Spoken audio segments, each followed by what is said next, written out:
ช่วยกันกินดื่มสมใส่สินค้าลาวภาษาลาวก้าวเจริญเอาสบายดีมีทางรายการทุกท่านรายการลาวสุรามมาพบกันอีกแล้วมื้อนี้กับวันที่17กันยา2024เอาค่อยคำยำแรงตอนนี้ก็ประมาณ8โมงครึ่งหรือว่า20โมง30นาทีเป็นทางรายการกันขอโทษขออภัยมาช้าน้อยหนึงค่าเก็บกำรูปภาพข่าวสารน้ำท่วมนี่แหละในขอบเขตทั่วประเทศเป็นทางรายการโอ้ตอนนี้กำลังยุ่งพี่น้องเอาจังได๋ก็พร้อมกันสู้ๆเด้อพี่น้องเอ้ยเนาะในขอบเขตทั่วประเทศ มีอะไรกันมีสติระวังตัวระมัดระวังเนาะเพื่อว่ากรมอุตุนิยมเพิ่นก็แจ้งเตือนเรื่อยๆว่าซั่นจ้ะจักหน่อยนี่ก็สิมีเนาะกรมอุตุนิยมและอุทกศาสตร์เพิ่นแจ้งมาจะมีพายุเข้าอีกเลยมีทักไปรายการโอ้จะแม่นบ่แล้วบ่เล่านี่นะครับน้ำอยู่นครหลวงจันทน์ก็ยัง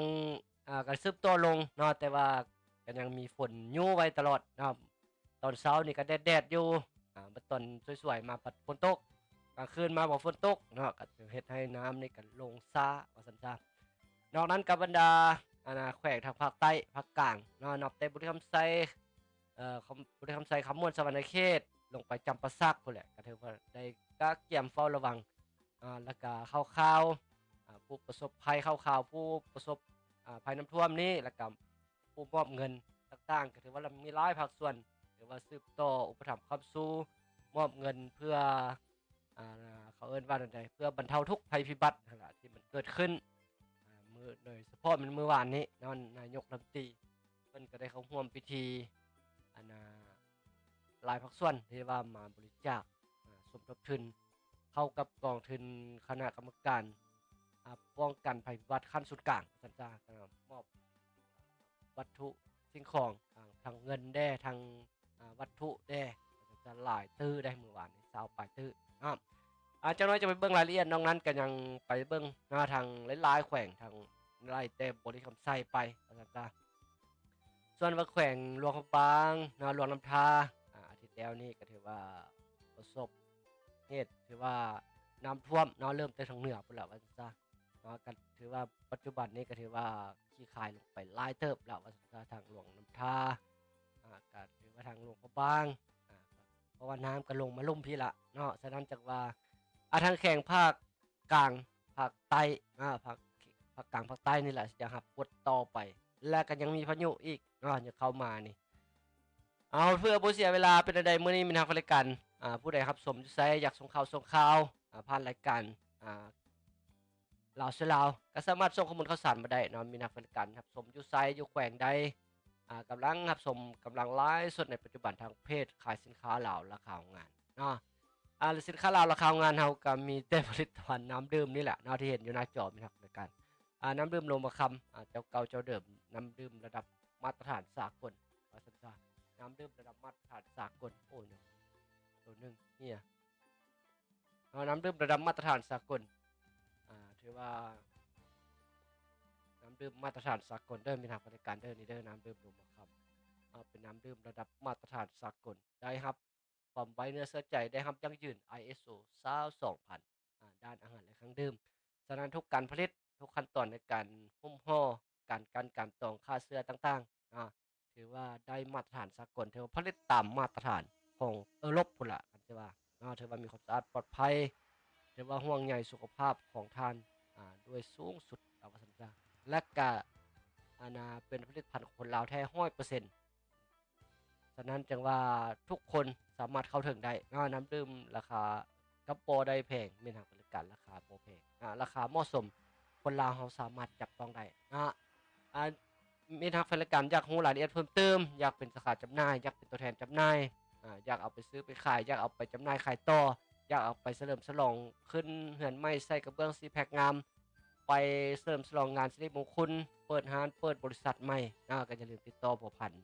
ไปได้สาขาของเพิ่นอยู่นครหลวงจันทน์ก็แม่นอยู่บ้านคำสวัสดิ์ไปบ้านน้อยเชียงดาเมืองไสสถานนครหลวงจันทน์ไปบ่ฮอดซอกไปเห็นก็โทรเบอร์โทรหาแก้วจ้อยนี่เด้ออยู่ถึงหน้าจอนี่เด้อมีนักบริการเด้อ98908946โทรได้ตลอดเลยคันดึกหลายก็ส่งข้อความเอาเพราะว่าบ่ได้เปิดเสียงในกลางคืนแล้วก็สิบ่ได้รับคันว่า จะจอยนอนแล้วก็ได้ตื่นมากันพุ่นแหละจักสิโทรกลับเด้อคันว่าโทรก็ได้ นั่นก็มีหลายช่องทางอยู่ดอกที่ติดต่อเข้ามาได้ที่ส่งข้อมูลข่าวสารเขาได้น้องนั้นก็ยังมีหลายเพจทาง Facebook ทาง TikTok ก็มีTikTok ทาง TikTok ก็มีผู้ติดตามหลายพันคนทางเพจ Facebook ทำลายแคลรี่รัตนานี่ก็5-6,000 คนนั้นทางเพจขายสินค้าราคาของงานนี่ก็หลายพันคนเนาะฉะนั้นก็เป็นหมื่นผู้ผู้ติดตามฉะนั้นจากว่าบ่ข่าวกันไว้เนาะเพื่อยานให้มีหากไปรายการพลาดโอกาสเนาะอยากได้น้ำดื่มปัจจุบันนี่โอ้คันน้ำท่วมมาก็ยุ่งยากเลยได้เรื่องน้ำเรื่องไหนก็ได้เนาะทางน้ำกินน้ำใช้นี่ก็จำเป็นมีนักบริการเป็นอันดับ1ล่ะน้ำนี่นะเนาะสิว่าไฟอันดับ1มากกับว่าน้ำบ่สิว่าอันดับ1นี่บ่มีไฟแต่มีน้ำอยู่น้ำกินนี่ก็ยังไข่ได้คันว่าน้ำอยู่น้ำกินก็บ่มีไฟฟ้ามาปกติอยู่แต่ว่าน้ำกินก็บ่มีนี่จักเฮ็ดอันใดน้ำกินก็บ่มีน้ำใช้ก็บ่มีนี่ยากโดยเฉพาะน้ำท่วมลงแล้วเพราะว่ายังขี้ตมเต็มอยู่เสียเนาะโอ้ยากยุ่งยากแท้ๆห้องน้ำห้องท่าแต่งอยู่ขอกินฟืนไฟกันหยังก็บ่มีได้บ้านนี้น้ำท่วมเนาะไฟฟ้าก็สมมุติบ้านมีไฟฟ้าเพิ่นก็สิมอดเพิ่นก็ตัดไฟก่อนฉะนั้นจังว่ายุ่งยากอีกฉะนั้นจังว่าหลายภาคส่วนก็ถือว่าได้ปรุงรวมสามัคคีบางภาคส่วนก็สิมอบน้ำดื่มตุกใหญ่บางส่วนก็มอบน้ำดื่มตุกน้อยแต่ว่าตัวใดก็ดีคือกันพี่น้องกันเอาตุกใหญ่ไปให้ก็สิได้เอาไปใช้ได้กินกับกุ้มหลายมื้อว่าซั่นซะตุก20ลิตรตุกนึงก็สิได้หลายมื้อได้เนาะคันว่าน้ำดื่มสำเร็จรูปนี่แพ็ค1-2แพ็คนี่ก็สิบ่คุ้มพอเท่าใดได้พี่น้องกันก็สิมื้อเดียวก็สิหมดฉะนั้นก็เอาแนวใดก็ดีประกอบส่วนช่วยกันคนละไม้ละมือถ้าบิดนี้เฮาไปบ่ว่าหลายใหญ่ห้างเฮาไปเบิ่งอันนั้นไปเบิ่งแจ้งการของอุตุนิยมโดยโหราศาสตร์กันก่อนเกี่ยวกับฝนฟ้าชลทานนี่แหละพายุนี่ยังสิมาอยู่ได้มีนักบริการนึงเด้อถ้าบิดนี้เฮาไปเบิ่งแจ้งเตือนภัยเฝ้าระวังพายุหมุนเขตร้อนว่าซั่นพายุหมุนเขตร้อนประจำวันที่17กันยายน2024เวลา 7:00 นถึง 19:00 นนี่ล่ะพายุดีเฟชันปัจจุบันกำลังเคลื่อนที่อยู่ใกล้ด้านตะวันตกทางภาคเหนือของประเทศฟิลิปปินส์ด้วยความไว35กิโลเมตรต่อชั่วโมงและกำลังเคลื่อนที่มาทางทะเลจีนใต้ตอนกลางและจะเพิ่มกำลังแรงขึ้นกลายเป็นพายุหนุนเขตร้อนในตอนแรกของมื้อนี้นี่สิมาอีกแล้วที่บอกเนาะอยู่นครหลวงกันก็มีฝนตกว่าง2-3 โมงนี้เนาะคือสิแม่นมาฮอดละตินครหลวงกันซั่นจ้ะให้มันแล้วไปซะเด้อเนี่ยมันใกล้แรงแล้วเด้เดี๋ยวนี้มันก็จะเอาดึกคาดคะเนว่าพายุหัวนี้จะเคลื่อนที่ขึ้นแคมป์ฝั่งของโซนเวียดนามในวันที่20กันยายน2024จากนั้นจะอ่อนกำลังลงเป็นพายุdepression เคลื่อนที่ผ่านระหว่างแขวงคำม่วนและแขวงสวรรณเขตเอาแล้วไปเวียดนามแล้วจะมาสวรรณเขตอีกบัดนี้ในวันที่20-21กันยายนนี้จากทะเอียงการเคลื่อนที่ของพายุดังกล่าวจะเห็นให้มีฝนตกในระดับค่อยและหาปานกลางเป็นบริเวณกว้างในแต่ละภาคและภาคใต้แต่ละภาคและตกหนักหลายพร้อมมีลมพัดแรงอยู่บางท้องถิ่นแขวงภาคกลางและภาคใต้ในระยะวันที่19-21กันยายนนี้19-21ครับอีก2มื้อทางหน้านี่ก็สิมาอีกแล้วมันบ่นี่ดังนั้นจึงแจ้งเตือนถึงพ่อแม่ประชาชนบรรดาเผ่าองค์การปกครองท้องถิ่นและองค์การจัดตั้งทุกภาคส่วนในบรรดาแขวงภาคกลางและภาคใต้จงมีสติระมัดระวังตัวเตรียมพร้อมรับมือต่อสภาพฝนตกติดต่อกันหลายวันที่จะเฮ็ดให้มีดินเจือนน้ำท่วมสุน้ำท่วมยึงและน้ำท่วมอั่งในตัวเมือง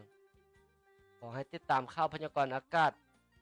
จากกรมอุตุนิยมและอุทกศาสตร์อย่างต่อเนื่องเป็นประจำเด้อมีนักรายการเด้อเพื่อให้ฮู้ท่วงทันฮู้ท่วงทันว่าพายุมันสิมาฮอดช่วงเสาร์ช่วงแรงอีหยังเพิ่นก็ฮู้เด้คือพายุมาแต่ฟิลิปปินส์นี่สิมาทางเข้ามาทางลาวนี่ตอนแรงมื้อนี้อยู่นครหลวงกันคิดว่าน่าจะผ่านไปแล้วซะเนาะอยู่นครหลวงกันน่าจะผ่านไปแล้วเพราะว่าช่วงบ่าย1บ่าย2นี่นะมื้อนี้นี่ถือว่ามีฝนตกฟ้าลมมาแล้วว่าซั่นจ้ะคือสิแล้วไปซะว่าซั่นจ้ะให้มื้อนี้ให้มันแล้วซะเด้อเอาจากนี้ครับไปเติมไปต่อเลยว่าซั่นจ้ะเพราะว่าเวลาก็กินเวลาไปหลายแล้วว่าซั่นจ้ะเร่งเลยว่าซั่นจ้ะเพื่อบ่ให้มีนักเป็นการเสียเวลาเอาไปเบิ่งหลายภาคส่วนสืบต่อมอบเงินสุกยุเพื่อบรรเทาทุกข์ภัยพิบัติว่าซั่นจ้ะ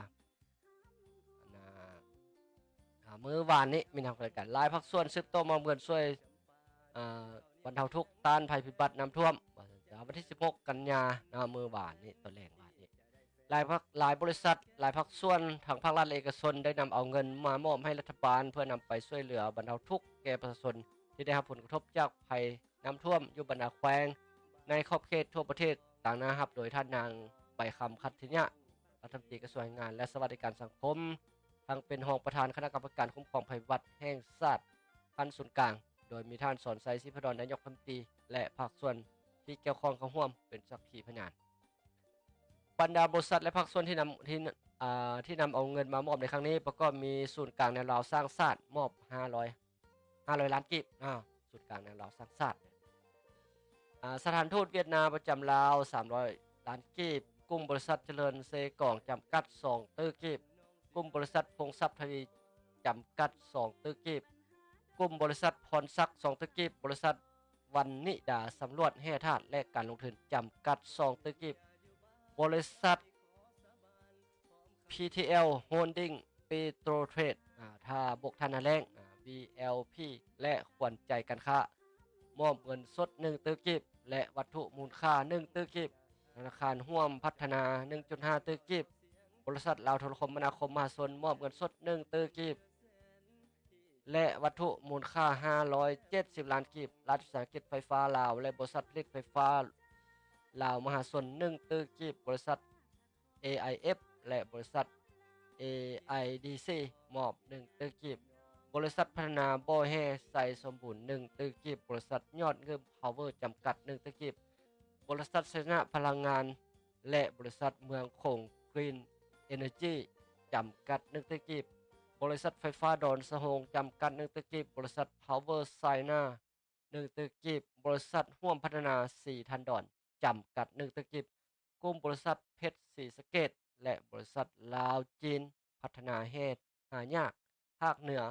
2จำกัด600ล้านกีบบริษัทคูณคำ500ล้านกีบกลุ่มบริษัทดวงเจริญ500ล้านกีบกลุ่มบริษัทคำพวง300ล้านกีบบริษัทเวียงพัฒนาจำกัด100ล้านกีบบริษัทลือไซการค้า500ล้านกีบและกระทรวงเทคโนโลยีและการสื่อสารมอบ500ล้านกีบโอกาสดังกล่าวท่านสอนชัยสิพลได้ต่างหน้าให้รัฐบาลแสดงความขอบใจและตีราคาสูงต่อบรรดาบริษัทและภาคส่วนดังกล่าวที่เห็นได้ความสำคัญในยามที่ประเทศก็คือพี่น้องประชาชนร่วมชาติตกอยู่ในวิกฤตได้รับผลกระทบจากภัยธรรมชาตินำเอาเงินจำนวนดังกล่าวมามอบให้ในครั้งนี้ซึ่งเป็นการประกอบส่วนสำคัญเข้าในเรียกงานแก้ไขและต้านภัยพิบัติอยู่สปปลาวพร้อมทั้งยืนยันว่าจะนำเอาเงินที่ได้รับในครั้งนี้ไปนำใช้เข้าในการแก้ไขและต้านภัยพิบัติก็คือนำไปช่วยเหลือประชาชนที่ได้รับผลกระทบจากภัยน้ำท่วมอยู่บรรดาแขวงในเขตทั่วประเทศอย่างทั่วถึงยอดเงินนี่ตามข้อมูลนี่แม่นเด้อเงินสดแต่แม่นประมาณ22.2ตื้อกิบ22ตื้อ200ล้านส่วนว่าเป็นวัตถุว่าซั่นนะเป็นวัตถุกับมูลค่านี่ตื้อปลายมูลค่ากับตื้อปลายรวมรวมเงินสดและก็วัตถุว่าซั่นซะรวมเงินสดและก็วัตถุนี่รวมเป็นมูลค่ายอดบริจาคทั้งหมดนี่ได้23ตื้อ723ตื้อ723เบิ่งเด้อ23ตื้อ7แม่นล่ะ23ตื้อ790ล้าน23ตื้อปลายนี่ล่ะเมื่อวานรวม23ตื้อรวมยอดมูลค่าบริจาคทั้งหมด23ตื้อปลายเงินสดแท้ๆก็22.2ตื้อตามนี้ว่าซั่นซะบัดนี้ยังอยู่ในโครงเขตเวียกงานภัยพิบัติคือเก่าหั่นน่ะนายกคือเก่าว่าซั่นซะนายกสืบต่อเอาไปเบิ่งนายกรัฐมนตรีสินำการรับมือและการแก้ไขภัยน้ำท่วมถือว่าช่วงนี้ภัยน้ำท่วมกำลังมาแรงว่าซั่นซะเฮ็ดว่าบ่เฮ็ดว่านี่บ่ได้ว่าซั่นซะนายกนี่ต้องได้มีแผนรับมือและมีวิธีแก้ไขชี้นำอย่างคักแน่กองประชุมรายงานผลกระทบต่อสภาพ ภัยน้ำท่วมและแผนฟื้นฟูช่วยเหลือบรรดาแขวงและบรรดาแผนจุดซุ่มในต้นหน้าจัดขึ้นในวันที่ 16 กันยายนเมื่อวานนี้โดยการประธานของท่านสอนชัยศรีพดลนายกรัฐมนตรีมีท่านรองนายกรัฐมนตรีรัฐมนตรีกระทรวงป้องกันประเทศประธานคณะกรรมการคุ้มครองภัยพิบัติขั้นสุดกลางบรรดาท่านรัฐมนตรีรองรัฐมนตรีรองเจ้าแขวงรองเจ้าของนครคณะกรรมการคุ้มครองภัยพิบัติขั้นสุดกลางและภาคส่วนที่เกี่ยวข้องเข้าร่วมโดยนายกรัฐมนตรีได้ชี้นำหลายปัญหาเพื่อรับมือแก้ไขสภาพน้ำท่วมดังนี้ในโอกาสนี้ท่านนายกรัฐมนตรีได้แสดงความสนใจต่อความใจใส่ของคณะคุ้มครองภัยพิบัติขั้นสุดกลางขั้นแขวงขั้นเมืององค์การปกครองท้องถิ่นรวมทั้งภาคส่วนต่างๆที่ได้รับการช่วยเหลือผู้ประสบภัยน้ำท่วมได้อย่างทันการพร้อมนี้ท่านก็ได้เน้นให้คณะคุ้มครองภัยพิบัติขั้นทุกขั้นสืบต่อจัดตั้งปฏิบัติตามกลไกการทำงานของคณะคุ้มครองภัยพิบัติเอาใจใส่ให้การช่วยเหลือผู้ประสบภัยก็คือผู้ได้รับผลกระทบติดตามให้การช่วยเหลือเบื้องแยงสุขภาพสุขอนามัยของผู้ประสบภัยให้ดีมีพรปรับปรุงพื้นฐานของร่างต่างๆที่ได้รับผลกระทบเสียหายให้นำใช้ได้โดยไวเพื่อเป็นเงื่อนไขอำนวยความสะดวกในแก้การดำรงชีวิตของประชาชนสืบต่อติดตามสภาพดินฟ้าอากาศเพื่อสืบต่อรับมือกับภัยพิบัติที่อาจจะเกิดขึ้นอีกในต่อหน้าให้ทันให้กำหนดแผนละเอียดเพื่อกักเก็บความพร้อมการช่วยเหลือทางด้านกำลังอุปกรณ์ช่วยเหลือและเครื่องอุปโภคบริโภคต่างๆพร้อมต้องเฮ็ดเป้าหมายผู้ประสบภัยอย่างว่องไวทันการเอาใจใส่ยกย้ายประชาชนที่มีความเสี่ยงและวัตถุสิ่งของที่จำเป็นไปอยู่บ่อนที่ปลอดภัยการแก้ไขภัยพิบัติต้องเฝ้าติดตามระวังโดยมีการจัดตั้งบัญชาแบ่งความรับผิดชอบละเอียดจะแจ้งลงเลิกชี้นำให้แทษตัวจริงมีระบบการประสานงานที่สะดวกว่องไวมีแผนการแก้ไขที่ดีมีการติดตามกวดกาอย่างเป็นปกติเพื่อเมื่อพบปัญหายุ่งยากให้มีการปรึกษาหรือขอทิศชี้นำจากขั้นถึงอย่างทันการเด็ดขาดบ่ให้ซักซ้าแก้ยากจะใช้โฆษณาประชาสัมพันธ์แจ้งเตือนให้พ่อแม่ประชาชนจงมีสติระมัดระวังติดตามข่าวสารอย่างทั่วถึงเกี่ยวกับการเปลี่ยนแปลงของสภาพดินฟ้าอากาศผ่านทางสื่อสังคมออนไลน์และเฝ้าระวังระดับน้ำอย่างใกล้ชิดเป็นแต่ละระยะการโฆษณาเผยแพร่กระจายข่าวอย่างกว้างขวางโดยเฉพาะการสนับสนุนประกอบส่วนของทุกภาคส่วนในสังคมรวมทั้งการลงติดตามแก้ไขปัญหาอยู่พื้นที่ตัวจริงของการนำทุกขั้นเพื่อออกข่าวให้ถูกต้องกับความจริงทั้งเป็นการต้านห่างเสียงบ่ดีที่เป็นการใช้หายป้ายสีการให้ข้อมูลที่บ่ถูกต้องก็คือการสร้างความปั่นป่วนต่างๆการบริหารจัดการน้ำของส่วนต่างๆต้องรับประกันความปลอดภัยและระบายน้ำออกต้องมีการประสานกันคักแน่เอาใจใส่เวียกงานป้องกันความสงบปกปักษาวัตถุสิ่งของของประชาชนให้ดีขอให้มีการสงบช่วยโอกาสโดยเฉพาะปัญหาขี้ลักและการขึ้นราคาสินค้าที่อาจเกิดขึ้นมอบให้คณะกรรมการคุ้มครองภัยพิบัติขั้นส่วนกลางติดตามกวดกาเก็บกำสังรวมบรรดาข้อมูลผู้ที่ได้รับผลกระทบทั้งหมดโดยเฉพาะแผนความต้องการตัวจริงต่างๆในเฉพาะหน้าและยาวนาน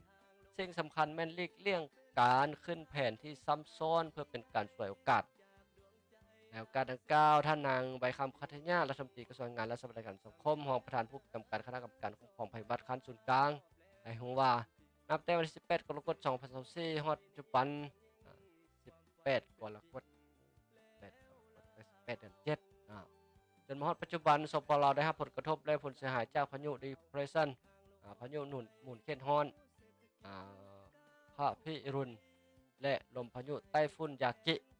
ตามการเก็บข้อมูลและประเมินเบื้องต้นมีทั้งหมด15แขวงรวมเอา100เมืองมี 1,144 บ้าน 45,000 กว่าครอบครัวจำนวนคน 176,000 กว่าคนยิง 75,000 กว่าคนเสียชีวิต5คนและสูญหาย1คนครอบครัวถูกยกย้ายชั่วคราว182ครอบครัวเรือนเป้เพ169หลังเนื้อที่ทำการผลิตเสียหาย 13,000 กว่าเฮกตาร์เส้นทาง262เส้นกว่า12แห่งสวนรับประทาน87แห่งสุขศาลา5แห่งน้ำดิน30แห่งหนองปลา334แห่งสัตว์ใหญ่และสัตว์ปีกรวมจำนวน 13,000 กว่าตัวปัจจุบันภาคส่วนที่เกี่ยวข้องยังสืบต่อเก็บกำความเสียหายให้ละเอียดเพื่อเป็นข้อมูลในการกำหนดแผนช่วยเหลือ ขอไป เป็นช่วยเหลือและฟื้นฟูเฉพาะผลกระทบจากพายุยากิมาฮอดปัจจุบันมีทั้งหมด8แขวงซึ่งได้รับผลกระทบหลายกว่าหมู่แม่นแขวงหลวงน้ำทาและนครหลวงจันทน์นอกจากนั้นยังได้รับฟังการรายงานเกี่ยวกับแผนรับมือการแก้ไขภัยพิบัติขั้นสุดภัยพิบัติน้ำท่วมอยู่บรรดาแขวงและบางจุดสุ่มในต้นหน้าเป็นต้นสภาพการสภาพผลกระทบจากภัยน้ำท่วมที่เกิดขึ้นโดยเฉพาะอยู่แขวงหลวงทาและนครหลวงจันทน์การช่วยเหลือตอบโต้ฉุกเฉินการระดมการช่วยเหลือแผนการชุดสุ่มในต้นหน้าและความพร้อมด้านต่างๆที่จะสามารถรองรับการแก้ไขฉุกเฉินให้บรรดาผู้ประสบภัยน้ำท่วมเคียงคู่กันนี้กองประชุมยังได้รับฟังการรายงานสภาพผลกระทบภัยน้ำท่วมตัวจริงจากแขนงการที่เพิ่มเติมอีกจากกรมประชาสัมพันธ์ของการสำนักงานนายกรัฐมนตรีถือว่าอันนี้เป็นแผนรับมือหรือว่ากองประชุมกองประชุมของคณะกรรมการป้องกันภัยพิบัติขั้นสุดกลางเพิ่นประชุมเมื่อวานนี้แขวงไหนเป็นอย่างไรเป็นซะเอาไปสืบต่อก็เกี่ยวพันกับน้ำท่วมอีกคือเก่าเกี่ยวพันน้ำท่วมเมื่อมีภัยเกิดขึ้นแล้วโอ้ระบบเรื่องน้ำเรื่องไหนคือว่าไปกี้นี่แหละมันก็ยุ่งยากให้มีนักบริการน้ำท่วมขี้ตมเละอยู่โอ้น้ำปูป่าก็สิบ่มีคันว่าอยู่แถวนอกแห่งบ่ว่าน้ำสร้างน้ำบาดาลน้ำอีหยังต่างๆน้ำลิ้นน้ำก็สิยุ่งก็สิใช้บ่ได้เลยขี้ตมถมหมดจ้ะไปเบิ่งสาธารณสุขเร่งสนองน้ำสะอาดให้ประชาชนที่ประสบภัยน้ำท่วมปัจจุบันแผนกสาธารณสุขแขวงหลวงทาอยู่หลวงทาเด้อกำลังหีบฮอนผลิตน้ำสะอาดเพื่อรับประกันให้ประชาชนที่ได้รับผลกระทบจากภัยน้ำท่วมอยู่เมืองหลวงน้ำทาได้สวมใช้น้ำสะอาดป้องกันการติดเชื้อพยาธิต่างๆโดยเฉพาะพยาธิทอกทองอักเสบผิวหนังและอื่นๆภายหลังสภาพน้ำท่วมได้บกแห้งลงท่านดรเตียงสมรพรประเสริฐหัวหน้าแผนกสาธารณสุขแขวงหลวงทาให้สัมภาษณ์ต่อสื่อมวลชนเมื่อบ่ดลนี้ว่าแผนกสาธารณสุขแขวงหลวงทาได้กำหนดจุดการผลิตน้ำสะอาดเพื่อให้ประชาชนที่ได้รับผลกระทบได้สวมใช้2จุดคือจุดส้นขวาบ้านดอนสัมพันธ์และจุดบ้านท่าอ้อโดยได้รับการช่วยเหลือจากบรรดาแขวงใกล้เคียงโดยเฉพาะแขวงบ่อแก้วแขวงอุดมไซแขวงสัญญาบุรีรวมถึงองค์การกาแดงประจำลาวประจำแขวงมีจุดบริการคงที่และเคลื่อนที่ในบริการในแต่ละวันเพื่อนำเอาน้ำสะอาดไปแจกจ่ายให้พ่อแม่ประชาชนซึ่งบางเขตก็สามารถเข้าถึงได้และบางเขตก็บ่สามารถเข้าถึงเนื่องจากพื้นฐานของรางได้รับความเสียหายอย่างหนักหน่วงส่งผลกระทบต่อการดำรงชีวิตของประชาชนไฟฟ้าน้ำประปาแม้นถึกตัดขาดบ่สามารถผลิตได้แต่โดยรวมแล้วแม่นสามารถแก้ไขได้เป็นส่วนหลายนอกจากการแจกจ่ายน้ำสะอาดแล้วแผนกสาธารณสุขแขวงก็ยังได้สืบต่อจะใส่เบิ่งแย่งสุขภาพของพ่อแม่ประชาชนได้รับผลกระทบโดยมีทีมงานแพทย์คงที่และเคลื่อนที่ลงแจกจ่ายเป็นปัวพยาธิตรวจสุขภาพเป็นประชาชนอย่างต่อเนื่องเพื่อให้เขาเจ้ามีสุขภาพแข็งแรงเคียงคู่กับการรักษาสุขภาพแนะนำให้ประชาชนอนามัยตามเรือนซานให้มีความสะอาดป้องกันการระบาดของพยาธิที่มากับน้ำพร้อมทั้งปลุกระดมจิตใจเขาเจ้า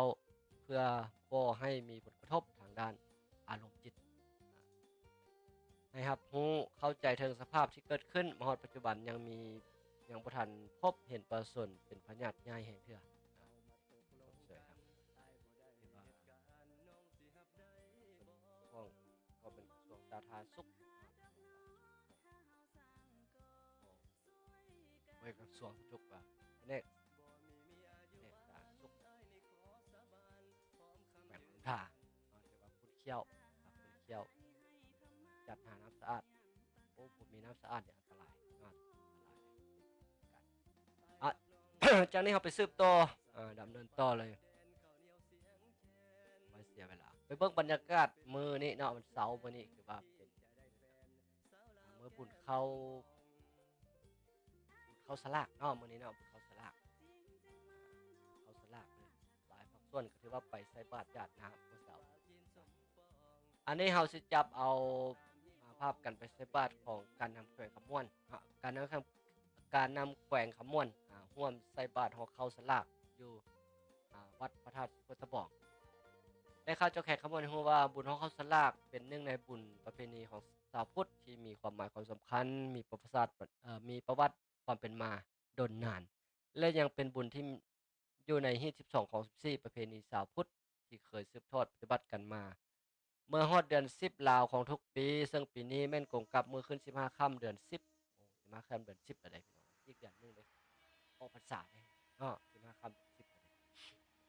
ได้15ค่ำเดือน10พศ2567หรือกงกับวันอังคารวันที่17กันยายนมื้อนี้ล่ะ4ความหมายของประเพณีบุญเข้าสลากแม่นการเฮ็ดบุญเข้าสลากเพื่ออุทิศบุญกุศลให้แก่วิญญาณญาติพี่น้องที่ได้ล่วงลับไปแล้วนั้นโอกาสในท่านวันไซพองสวรรค์เจ้าแขวงขับม่วนพร้อมด้วยบรรดาการนำของแขวงการนำของเมืองทักแขวกของเมืองทักแขกตลอดถึงบรรดาต้นระเทิงประชาชนบรรดาเผ่าชาวพุทธศาสนิกชนชาวเมืองทักแขกได้ร่วมใส่บาตรอยู่ที่วัดพระธาตุโคตะบองด้วยจิตใจใส่ศรัทธาพร้อมนี้บรรดาการนำและพระแม่ประชาชนอย่างใดมอบปัจจัยศรัทธาเพื่อนำไปต่อยอดและบำรุงรักษาวัดพระธาตุโคตะบองที่เป็นบ่อนเต้าโฮมทางด้านจิตใจและกราบไหว้สักการะบูชาที่มีชื่อเสียงของชาวพุทธก็คือประชาชนภายในแขวงขมวนตลอดไปใส่บาตรจัดน้ำเพื่อเอาเงินว่าเหนื่อยเพื่ออุทิศส่วนบุญกุศลไปหาผู้ที่ได้ล่วงลับไปนอกนั้นก็ยังมีการมอบวัตถุปัจจัยเพื่อเขาเรียกว่าเพื่ออุปถัมภ์ค้ำสู่วัดว่าอารามก็คือพระธาตุศรีโคตะบองและเกี่ยวข้องให้อยู่ให้มีชีวิตชีวาให้รุ่งเรืองเหลืองเลื่อมไปเรื่อยๆว่าสันซาจากนี้เราเปลี่ยนบรรยากาศไปนะไปเบื้องน้ำท่วมอีกท่านึงนะครับลงไปทางเมืองปักสันเบื้องไปทางกับไซแล้วไปสวรรค์เขตต่อลงไปเรื่อยๆลงไปติดตามเบื้องไล่ไปเบื้องน้ำเนี่ยมันจะไปฮอดใสไล่ไปเบื้องน้ำว่ามันจะไปฮอดใสโดยนี้การนำเมืองปักสันลงติดตามสภาพน้ำท่วมเมื่อสันตาแขวงแรงข้าวจากแขวงลูกไสหัววันที่15กันยาพันมาสภาพน้ำได้ไหลล้นตะฟังเข้าท่วมเนื้อที่ทำการผลิตเขตพื้นที่ต่ำภายในเมืองปากสันซึ่งสร้างความเสียหายเป็นวงกว้างและบ้านเรือนประชาชนจำนวนหนึ่งที่อยู่เรียบตามแคมน้ำของน้ำซันและน้ำเงียบได้รับความเสียหายและสร้างความยุ่งยากให้แก่การดำรงชีวิตของพ่อแม่ประชาชนต่อกับสภาพการดังกล่าวท่านแสงอรุณแสงอภรณ์ว่าการเจ้าเมืองปากสันพร้อมคณะได้ลงเคลื่อนไหวสมทบกับคณะกรรมการภัยพิบัติคันเมืองลงติดตามสภาพน้ำขึ้นอย่างใกล้ชิดและนำเอาน้ำดื่มเงินและอาหารแห้งจำนวนหนึ่งไปมอบให้กันติดตั้งบ้านและครอบครัวที่ได้รับผลกระทบจากน้ำท่วมอยู่บ้านศรีวิไลบ้านน้ำเงียบและบ้านศรีบุญเฮืองพร้อมกันนี้ท่านเจ้าเมืองปักสันอย่างใดซี่นำคณะกรรมการภัยพิบัติคันเมืองที่ประจำอยู่เขตเทศบาล1และเทศบาล2ของเมืองปักสันเฝ้าระวังติดตามสภาพน้ำอย่างใกล้ชิดและพร้อมให้การช่วยเหลือประชาชนถ้าเกิดมีกรณีท่วมหายแห้งให้ฮอดรายงานคันถึงและสมทบกับการติดตั้งของบ้านยกย้ายประชาชนและสัตว์เลี้ยงออกไปสู่เขตปลอดภัยโดยไวถือว่าเมืองปักสันก็ถือว่ามีหลายบ้านนะครับผมเสียหายหลายบ้านและนอกนั้นกันพื้นที่ทำการผลิตแต่เนาะส่วนผักส่วนมีส่วนมักแต่งส่วนมักโกส่วนมักผักต่างๆละไปเนาะก็จะได้รับผลกระทบสันซะอาจารย์นั้นลงไปต่อทางสวรรค์เขตเนาะบ้านนี้จากบทคำใส่แล้วก็ไปสวรรค์เขตแล้วจะไปปิดท้ายอยู่นครหลวงจันทน์นครหลวงจันทน์เอาท้ายหมู่ซะไปเบิ่งเจ้าแขวงสวรรค์เขตลงติดตามสภาพน้ำท่วมอยู่เมืองจำพรเจ้าแขวงสวรรค์เขตเพิ่นไปติดตามสภาพน้ำท่วมอยู่เมืองจำพรและข่าวเจ้าแขวงในฮู้ว่าวันที่16กันยายนมื้อวานนี้ท่านบุญจมอุบลประเสริฐเจ้าแขวงขมวนขออภัยเจ้าแขวงสวรรค์เขตผมโดยภาคส่วนที่เกี่ยวข้องลงติดตามสภาพน้ำท่วมอยู่ที่เมืองจำพรซึ่งมีความเสี่ยงต่อภัยพิบัติน้ำท่วมจำนวน22บ้านท่านวงสวรรค์วงเวียงมณีเจ้าเมืองจำพรก็ได้รายงานการเกี่ยวกับสภาพน้ำท่วมอยู่เมือง ซึ่งมี22บ้านมีความเสี่ยงต่อภัยน้ำท่วมในนั้นทางเมืองยังได้ตั้งศูนย์พักฉุกเฉิน14จุดภายในเมืองเพื่อเตรียมความพร้อมในการในเวลาน้ำท่วมให้พ่อแม่ประชาชนได้พักเศร้าในนั้นมี 6,000 กว่าครอบครัวที่ถูกผลกระทบมีเรือน 1,500 กว่าหลังมีคน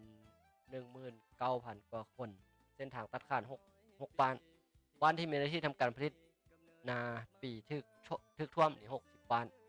ปีถึกท่วม60บ้าน 10,000 กว่าครอบครัวมีหน้าที่ถึกท่วม 6,900 กว่าเฮกตาร์มี 5,600 กว่าครอบครัวโอกาสนี้ท่านเจ้าเขตสมณเขตยังได้แนะนำให้พ่อแม่ประชาชนเมื่อน้ำปกแห้งให้ปลูกพืชระยะสั้นเป็นต้นผักกาดผักทั่วมากผักบัวมากแตงหรือพืชผักอื่นเพื่อสร้างรายรับพร้อมนี้ท่านยังแนะนำให้ห้องการเกษตรกรรมและป่าไม้หาแนวพันธุ์เข้าและพืชผักต่างๆพร้อมทั้งมาสาธิตให้พ่อแม่ประชาชนรับรู้และเข้าใจในการเฮ็ดเกษตรกรรมให้ได้ผลประโยชน์หลายขึ้นกว่าเก่าจากนั้นการนำแขวงและการนำเมืองก็ได้ไปติดตามเบิ่งการซ่อเจือนของเซที่บ้านสะคืนและกวดกาการก่อสร้างการเจือนคันคูฝ่ายสุยที่ยังบ่ทันสำเร็จเติมอีกอันนี้ภาพขอบเขตทั่วประเทศรายงานน้ำท่วมวันนี้เราไปปิดท้ายเบิ่งนครหลวงจันทน์ไปเบิ่งปิดท้ายนครหลวงจันทน์สภาพน้ำท่วมอยู่นครหลวงจันทน์ก็ถือว่าเป็นอันดับ2ต่อจากหลวงน้ำทาเพราะว่านครหลวงจันทน์เป็นพื้นที่กว้างหลายบ้านอยู่ตามเขาเอิ้นว่าอยู่นอกคันคูนอกคันคูกั้นน้ำอยู่นครหลวงจันทน์มันมีคันคูกั้นน้ำเด้ถือว่าคันว่าพูดเขตบ้านใดอยู่นอกคันคูกั้นน้ำโดยเฉพาะแม่นบ้านทางหาดกันซาบ่บ้านหาดกันซา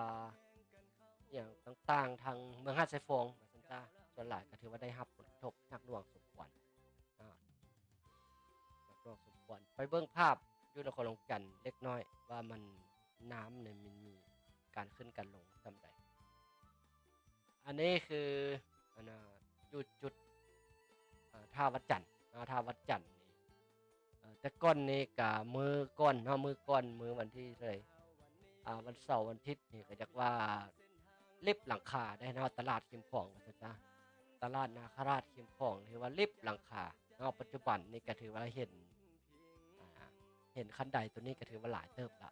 ถือว่ามีทางเอียงลดลงหลายเติบอยู่นครหลวงจันทน์แต่ว่าก็ยังมีบางจุดที่ว่ายังน้ำยึ่งอยู่น้ำเขาเอิ้นว่าน้ำยึ่งอยู่บ่ลงบ่ขึ้นบ่ลงน่ะจึงอยู่เลยเพราะว่ามันบ่มีบ่ไหลไปอาจสิเอาไหลไปทางน้ำคลองก็ยู่ไว้อยู่สินะไหลเข้าไปบ้านก็ตันก็บางเทื่อก็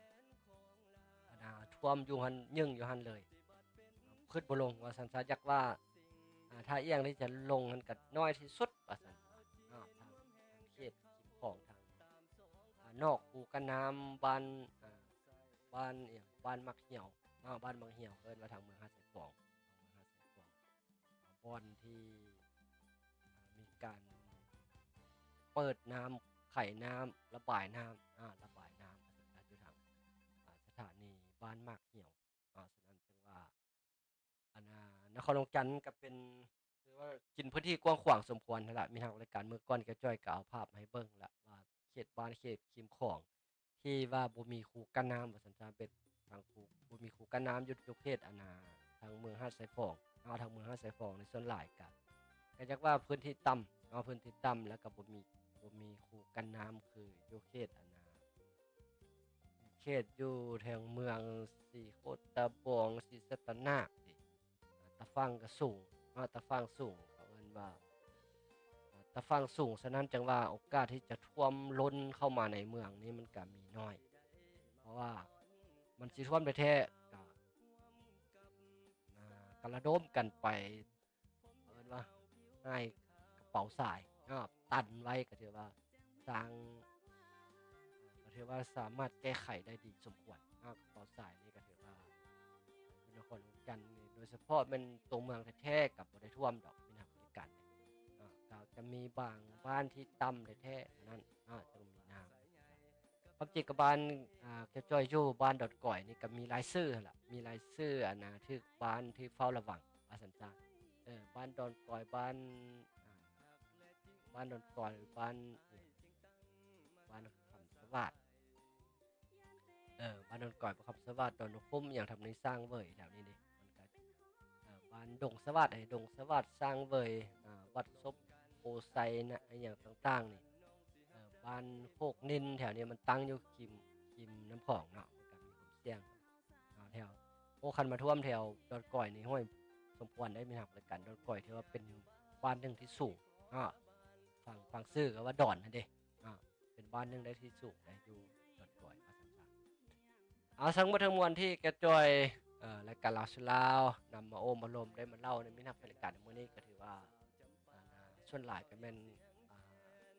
เกี่ยวกับข่าวร้อนๆเกี่ยวกับ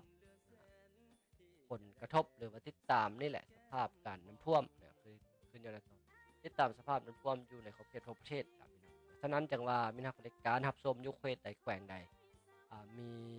น้ำท่วมน้ำอย่างอยู่ใส่ก็สามารถส่งข้อมูลข่าวสารเข้ามาหาเจ้าจ้อยได้ก็พร้อมที่จะอ่านให้พร้อมที่จะประกาศให้ทางหลวงน้ำทาเด้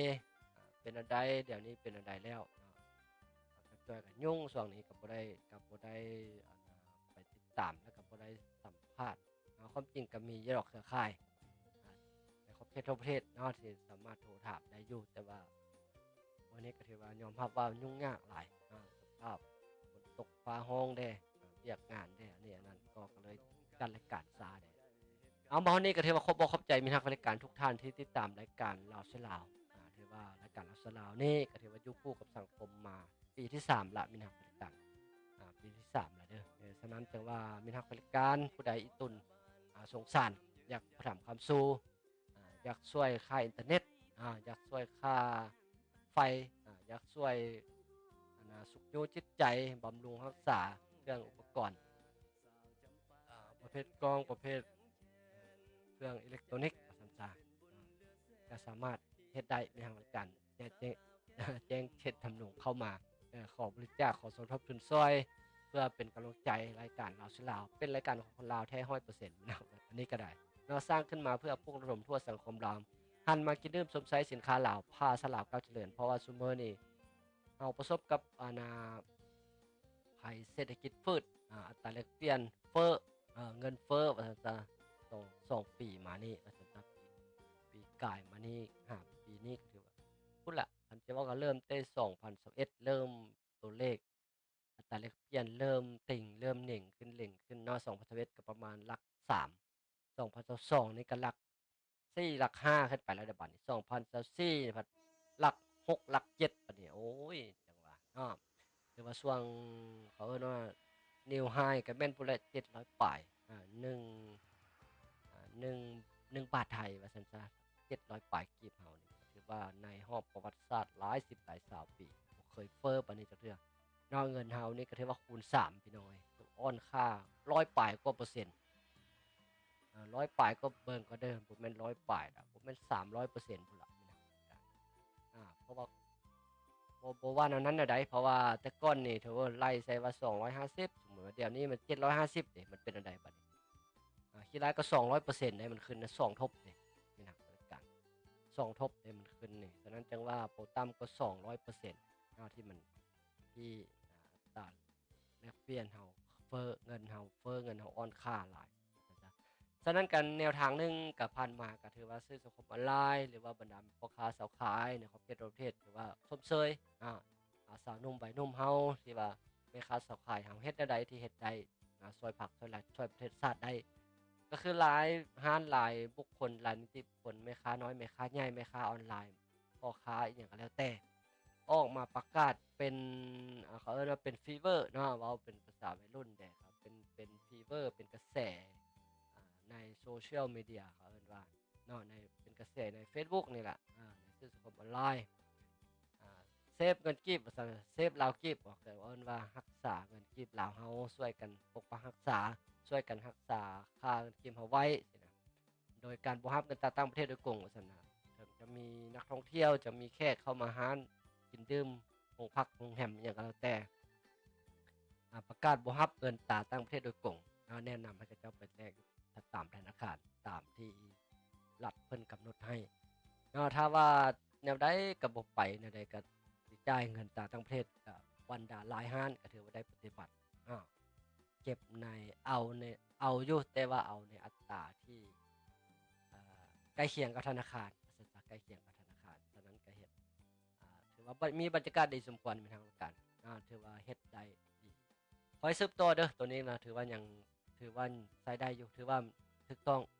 ยังใช้ถือว่าดึงราคาได้ลงหลายเติบดึงอัตราแลกเปลี่ยนได้หลายเติบว่าซั่นซะขอให้สืบต่อมีทางบรรยากาศอันใดที่ดีก็สืบต่อเฮ็ดต่อไปอันใดที่มันบ่ถูกระเบียบหลักการบ่ถูกกฎหมายก็จะขอ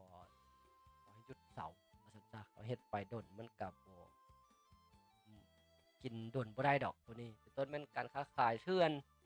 การค้าขายแลกเปลี่ยนเงินตราลักลอบค้าขายอิหยังต่างๆแล้วบ่ดนมันเพิ่นฮักสิฮู้มีหลักในการเพราะว่าเจ้าเฮ็ดหยังเอาเงินเข้าเงินออกผ่านธนาคารผ่านธนาคารเจ้าก็ฮู้แล้วเจ้าโอนไปโอนมาบัญชีนี้มีการเคลื่อนไหวผิดปกตินี่เขาเจ้าก็สิกวดก่ากวดก่าเวลาเพิ่นควรเห็นแล้วเพิ่นสิปรับใหม่ใส่โทษได้หนักหน่วงตัวนี้ก็เป็นอันหนึงที่มีส่วนร่วมที่มีส่วนช่วยเหลือประเทศชาติบ้านเมืองคือทางหนึงก็คือกระจ้อยปลุกระดมนี่แหละช่วยกันคิดดื่มสมใช้สินค้าลาวนี่อันใดที่มันเป็นของคนลาวผลิตก็อันใดเป็นของกินก็ช่วยกันสุกอยู่ช่วยกันค่อย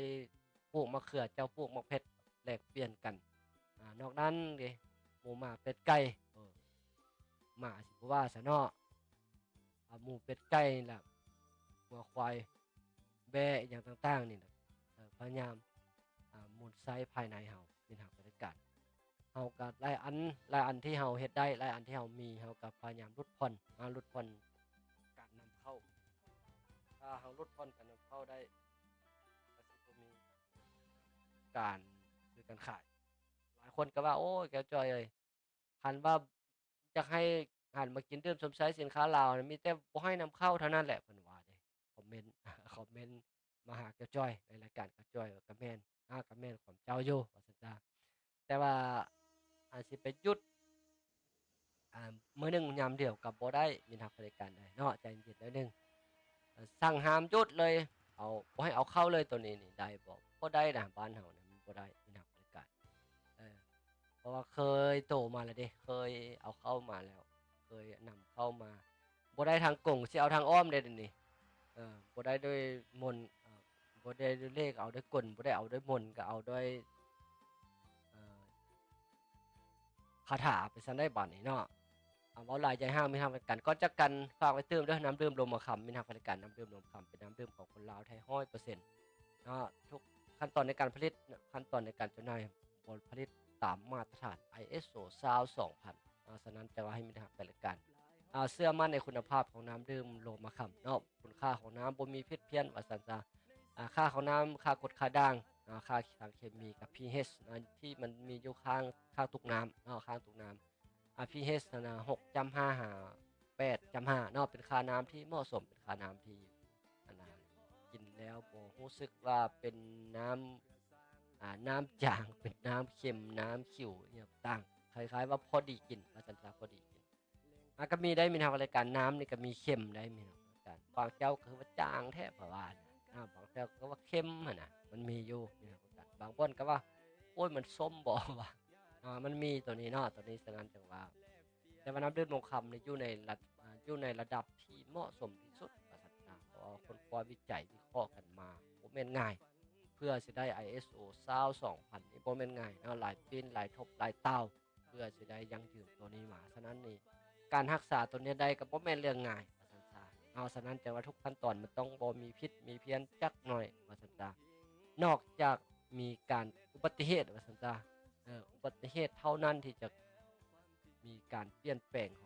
ของคุณลักษณะได้แต่ว่าการเกิดอุบัติเหตุได้ก็บ่แม่นเรื่องง่ายเนาะเพราะว่ามีการกวดกามีการติดตาม